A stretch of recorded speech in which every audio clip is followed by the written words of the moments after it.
अब तक हमने जिन राजाओं की चर्चा की उनमें थे उदय सिंह जी, जिन्हें मोटा राजा के नाम से जाना जाता है, सूर सिंह और गज सिंह जी। उदय सिंह जी के बारे में मैंने आपको पढ़ाया, उन्होंने अपनी पुत्री का विवाह अकबर के पुत्र के साथ किया था और उनसे वैवाहिक संबंध स्थापित किए थे। सूर सिंह जी को क्या क्या उपाधियां दी गई और उन्होंने क्या क्या निर्माण कार्य करवाए।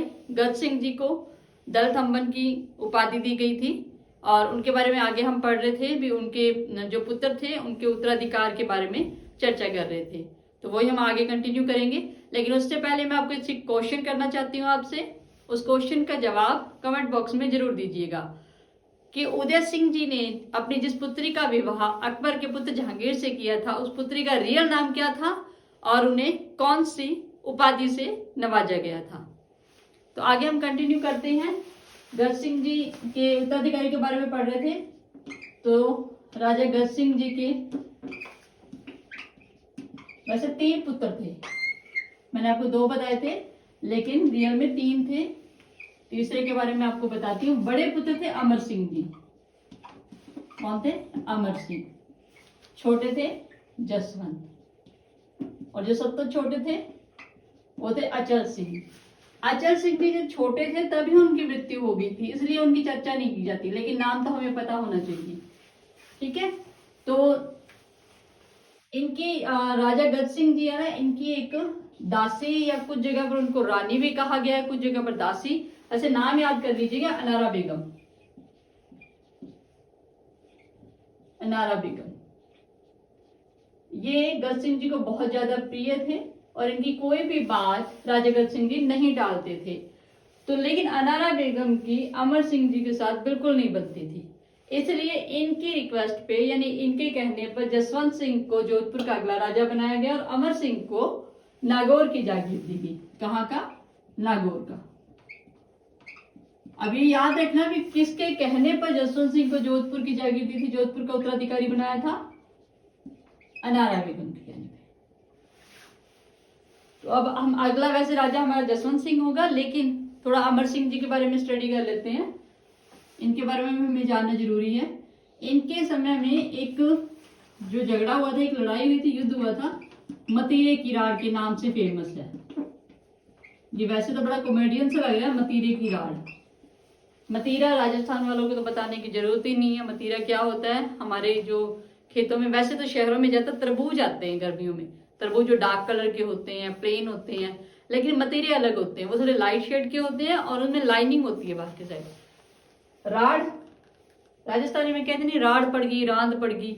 मतीरे की राड़ यानी मतीरे की वजह से कोई युद्ध हुआ था, सिर्फ मतीरे की वजह से।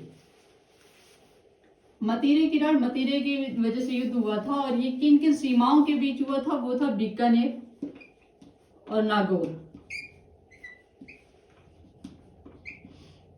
बीकानेर में उस समय कौन राज कर रहा था? करण सिंह। और नागौर में तो आपको बताइए हमारे अमर सिंह जी थे।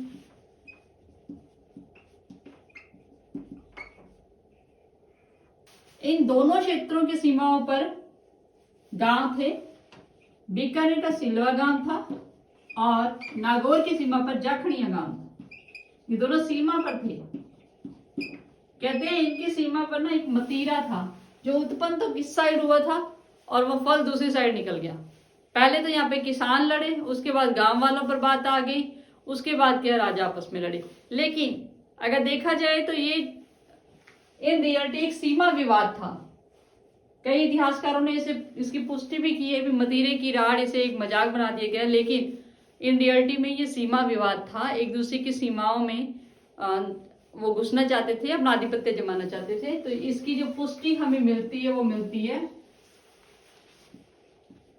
गौरीशंकर हीराचंद ओझा जी, जो हमारे प्रसिद्ध इतिहासकार है। गौरीशंकर हीराचंद ओझा जी की कीर्ति है बीकानेर का इतिहास, उसमें इस बात की पुष्टि की गई है, बीकानेर का इतिहास।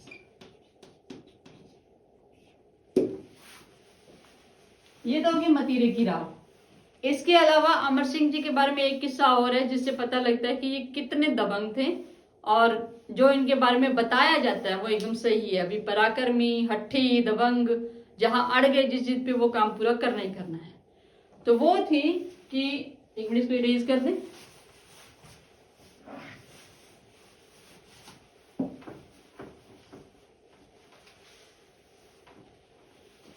कि अमर सिंह, आपको मैंने बताया कि नागौर की जागीर मिली थी, उसके बाद ये शाहजहां के पास चले गए। शाहजहां के दरबार में शाहजहां के एक रक्षा मंत्री थे सलाबत खां। सलाबत खां ये ना अपने आप को बड़ा वो समझते थे, मैं ही हूं जो कुछ हूं, मेरी पूरी रिस्पेक्ट करे पर्सन। एक बार क्या हुआ, अमर सिंह जी बिना किसी हॉलिडे लीव के, यानी छुट्टी की एप्लीकेशन नहीं दी, छुट्टी पर चले गए और वापस नहीं आए थे। तो उस समय ना जो हाथी थे, हाथी को चराने वाली जगह होती थी ना, उस पर कर लगता था। तो वो कर लेने के लिए सलाबत खान ने इनको कई मैसेज भेजे, अभी तो कर को जो आपका टैक्स है वो दे दो, हमें टैक्स लेना है। तो इन्होंने कोई जवाब नहीं दिया। एक तो बिना छुट्टी के गए थे, एक ये जवाब नहीं दे रहे थे कोई टैक्स वगैरह का।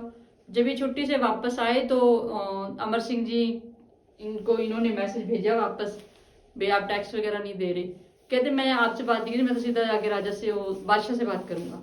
इस बात से वो चिढ़ गया सलाबत खां, कैसे कहते सीधा बादशाह से बात करोगे, मुझसे नहीं। कहते नहीं, मैं आपसे कोई बात नहीं करूंगा। तो ये भी सीधा दरबार लगा हुआ था शाहजहां का, तो वो वहां चले गए। सलाबत खान ने वहां पर इनको कह दिया भी आप कर नहीं दे रहे। तो वो कहते मैं तो बादशाह से बात कर रहा हूं ना, मैं तुझसे बात नहीं कर रहा। इस बात पे बहस होगी। सलाबत खान ने कहीं उनको गवार कह दिया। अब भाई गवार कह दिया, गवार वो कहां से बर्दाश्त करे, गवार कह दिया। तो अमर सिंह जी ने अपनी कटार निकाली और वहीं पे उनकी छाती में भून दी सलाबत खां की। सलाबत खां तो मर गया। अब जब उन्होंने, अमर सिंह जी ने सलाबत खां को मारते ही वहां पे हर हर महादेव का उद्घोष किया, तो सारे राजपूत अपनी तलवारें लेके निकल गए, खड़े हो गए। अब मुगल तो थोड़े थे और राजपूत वहां ज्यादा थे, क्योंकि अधीनता स्वीकार की थी उन्होंने, उनका अंदर का खून खोल गया। अब शाहजहां तो भागने पे मजबूर हो गया। शाहजहां तो अपनी चप्पल उठाई हाथ में, और वो उनकी जो सिंहासन होता उसके पीछे एक दरवाजा होता था, वो सीधा जनाना महल की तरफ जाता था। एक जैसे रामदेव जी ने अपनी जान बचाई, वैसे ही शाहजहां ने अपनी जान बचाई और वहां से सीधे जनाना महल में चले गए। अब हमारे राजपूत अमर सिंह जी, इनको ये जनाना महल नहीं जाते। आज भी होता है कई जगह पर भी, लेडीज के काम में ज्यादातर दखलंदाजी नहीं करते। तो जनाना महल में ये नहीं घुसे। उसमें शाहजहां तो बच गया, लेकिन अमर सिंह जी वहां से सही सलामत बाहर आ गए। जब बाहर आए तो किसी मुगल की हिम्मत ही नहीं हुई भी ऐसे कैसे टक्कर ले लूं।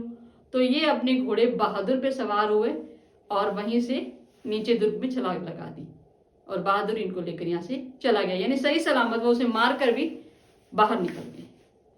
अब अमर सिंह जी ने तो ये कांड कर दिया। शाहजहां तो नींद कहां से आई रात को, वो तो तिलमिला गया, डर गया, भैया तो मेरी बारी है। तो शाहजहां ने अगले दिन ऐलान करवा दिया कि अमर सिंह जी को जो भी जिंदा या मुर्दा लेके आएगा, मैं इसको इतनी जागीर दूंगा, इतनी मनसबदारी दूंगा, यानी पूरा लालच दे दिया। अब लालच में कौन ना आए। वो कहते हैं ना कि दुश्मन हमेशा अपने होते हैं, पराये नहीं होते। तो वैसे ही अमर सिंह जी का साला था अर्जुन सिंह गौड़, इनका साला अर्जुन सिंह गौड़।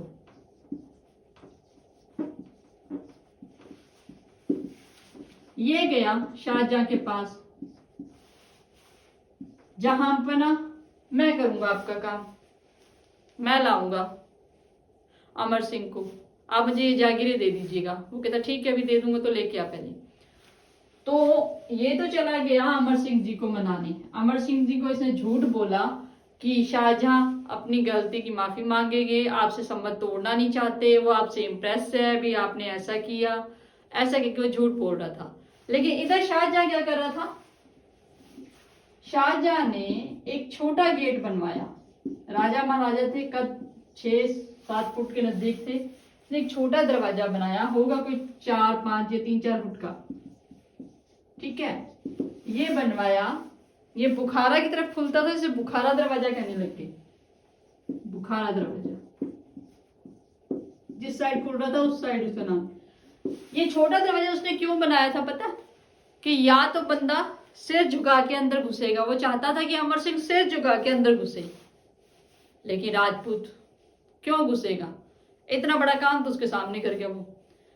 तो जब अमर सिंह आए ना, तो उन्होंने क्या किया, अपने पैर पहले अंदर किए, यानी शाहजहां को पैर दिखाते हुए अंदर आए। तो जब वो अंदर प्रवेश करते हैं तो अर्जुन सिंह गौर जो इनके साला है, वो पीछे से दूसरे दरवाजे दूसरी साइड से आके सामने से इनकी छाती पे कटार से वार कर देता है और अमर सिंह जी की वहीं पे मृत्यु हो जाती है। उस गेट को अमर दरवाजा भी कहा जाता है। आगरा के महल में ये दरवाजा आज भी फेमस है। इसको बाद में क्या किया, शाहजहां ने परमानेंटली बंद करवा दिया, क्योंकि जब भी इस दरवाजे को देखता तो उसे अपनी हार की याद आती थी। हालांकि उसे धोखे से मारा, लेकिन हार की याद तो आएगी ना उसको, अमर दरवाजा के नाम से। तो 1809 में ना एक अंग्रेज ने ये दरवाजा खुलवाया था, अंग्रेजों ने ये दरवाजा खुलवाया था। आज भी अगर आप आगरा के किले में जाते हो तो अमर दरवाजा वहाँ पर्यटकों का दर्शनीय स्थल है, यानी वो उन्हें अट्रैक्ट करता है। स्पेशली इस दरवाजे को देखने के लिए लोग जरूर जाते हैं, आप भी जाइएगा।